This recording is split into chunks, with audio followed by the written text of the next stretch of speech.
ನಿಮ್ಗೂ ನನ್ಗೂ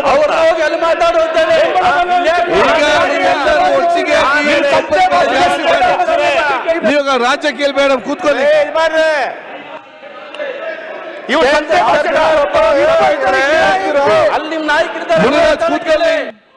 ಮುನಿರಾಜ್ ಅವರೇ ಕೇಂದ್ರ ಸರ್ಕಾರ ನೋಡಿ ಕೂತ್ಕೊಳ್ಳಿ. ಏನ್ ಮಾತಾಡ್ತಾರೆ ಭಾಷಣ ಮಾತಾಡ್ತಾರೆ.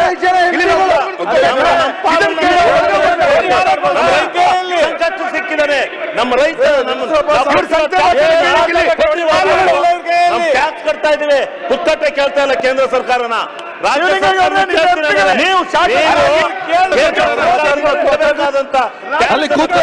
ನೀವೀಗೇನಂತ ಬರ್ದಿದ್ದೀರಿ? ಪತ್ರ ಬರ್ದಿದ್ದಾರೆ. ಇನ್ನು ಮುಂದೆ ನಾಫೆಡ್ ಕೊಂಡ್ಕೊಳ್ಳಿಕ್ಕೆ ಸಾಧ್ಯ ಇಲ್ಲ ಅಂತ ಹೇಳಿ ಪತ್ರ ಬರ್ದಿದ್ರಲ್ಲ. ರೈತರನ್ನ ಉಳಿಸೋದ ಇದು? ರೈತರು ದ್ವಿಗುಣ ಮಾಡೋದ? 24 ಗಂಟೆ ಒಳಗೆ ಇದ್ರೊಳಗೆ ರೈತರ ಆದಾಯನ ದ್ವಿಗುಣ ಮಾಡ್ತೀವಿ ಅಂತ ಹೇಳ್ತಾರಲ್ಲ. ಹಿಂಗ ರೈತರ ದ್ವಿಗುಣ ಮಾಡೋದು ರೈತರು ಯಾರು ಕೇಳಬೇಕು? ಯಾರು ಕೊಡ್ಬೇಕು ಸಹಾಯಧನ? ಯಾರು ಕೊಡ್ಬೇಕು? ಕೇಂದ್ರ ಸರ್ಕಾರ ಕೊಡ್ಬೇಕು. ಇದು ಸ್ವಾಮಿ ಎಂತ ಸಮಸ್ಯೆ ಅಂದ್ರೆ ಇವತ್ತು ಆ ಪಾತಾಳಕ್ಕೆ ಹೋಗಿರೋಂತ ರೇಟ್ ನ ಮೇಲೆ ಕೆತ್ತಬೇಕಾದ್ರೆ ಏನ್ ಮಾಡ್ಬೇಕು? ಏನ್ ಮಾಡ್ಬೇಕು ಅಂತಕ್ಕಂಥದ್ದನ್ನ ನಾನು ಇವತ್ತು ನಿಮಗೆ ಕೇಂದ್ರ ಸರ್ಕಾರ ಅಂದ್ರೆ ಸಾಕು. ಯಾಕೆ ತಗೋಬಾರ್ದು? ನೀವು ತಗತೀನಿ ಅಂತ ರೈತರನ್ನ ಒಪ್ಪಿ ತಗತೀನಿ ಅಂತ ಮಾತು ಕೊಟ್ಟಿಲ್ವೇನ್ರಿ ನೀವು? ಸರ್ಕಾರನ ಕೇಳ್ತೀನಿ. ರಾಜ್ಯ ಸರ್ಕಾರ 1250 ರೂಪಾಯಿನ ಘೋಷಣೆ ಮಾಡಿದೆ. ನಾನಿವತ್ತು ಸಿದ್ದರಾಮಯ್ಯಗೆ ಹೇಳ್ತಾ ಇದ್ದೀನಿ, ಸಭೆಯಲ್ಲಿ ನಾವು ಪಾತಾಳಕ್ಕೆ ಹೋಗಿದ್ದೀವಿ, ದಯವಿಟ್ಟು ನಮ್ಮ ರಕ್ಷಣೆ ಬರಬೇಕು. ಕೊನೆ ಪಕ್ಷ 3000 ರೂಪಾಯಿ ರಾಜ್ಯ ಸರ್ಕಾರನೇ ಪೂರ ಕೊಡುತ್ತೇನ್ರಿ. ರಾಜ್ಯ ಸರ್ಕಾರ ಒಂದ್ ಬೆಲೆ ಮಾರುಕಟ್ಟೆ ಬೆಲೆಗಿಂತ ಬಿದ್ದಾಗ ಯಾರಿಗೆ ಬರ್ಬೇಕು? ಮಧ್ಯಪ್ರವೇಶ 1,500 ಕೇಂದ್ರ ಸರ್ಕಾರ. ಇದು ಕಾನೂನು ಚೌಕಟ್ಟಿದು, ಏನ್ ಪುಕ್ಕಟ್ಟೆ ಮನೆದಲ್ಲ ಇದು. ಕೇಂದ್ರ ಸರ್ಕಾರ ಬರ್ಬೇಕು.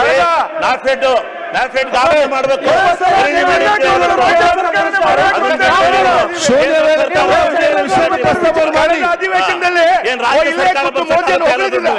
ರಾಜ್ಯ ಸರ್ಕಾರ ಬರ್ಸ್ಬೇಕು.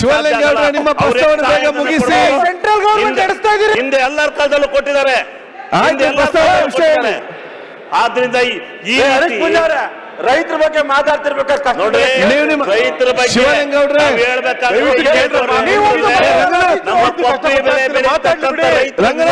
ಅಂತ ಹೇಳ್ಬೇಕಾಗತ್ತೆ. ಈ ರೀತಿ ಎಲ್ಲ ಮಾಡ್ತಕ್ಕಂಥದ್ದಲ್ಲ. ಪ್ರಸ್ತಾವನೆ ಮಾಡಿ ಇವತ್ತು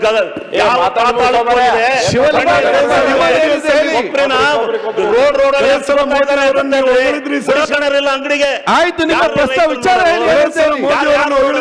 ಇದು ಸರ್ಕಾರಗಳು ಯಾಕ್ರಿ ಇರೋದು? ಕೇಂದ್ರ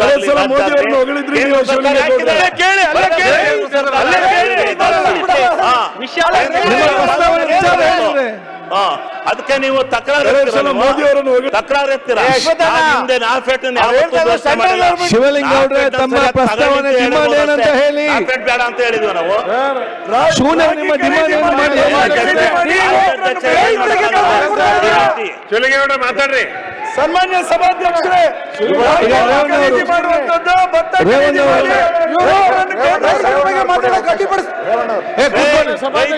ಕಳೆದ ಬೆಳಗಾವಿ ಅಧಿವೇಶನದಲ್ಲಿ ಈ ಭಾಗದಲ್ಲಿ ಕೂತು ಶಿವಲಿಂಗೇಗೌಡರು ಮಾತಾಡೋ ಅವಕಾಶ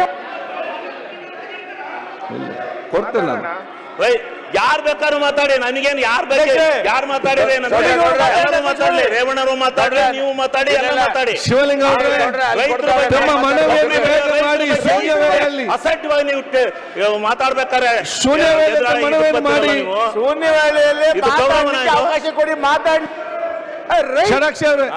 ಷಡಾಕ್ಷರಿ ಅವರೇ 2 ನಿಮಿಷ ಮಾತಾಡಿ.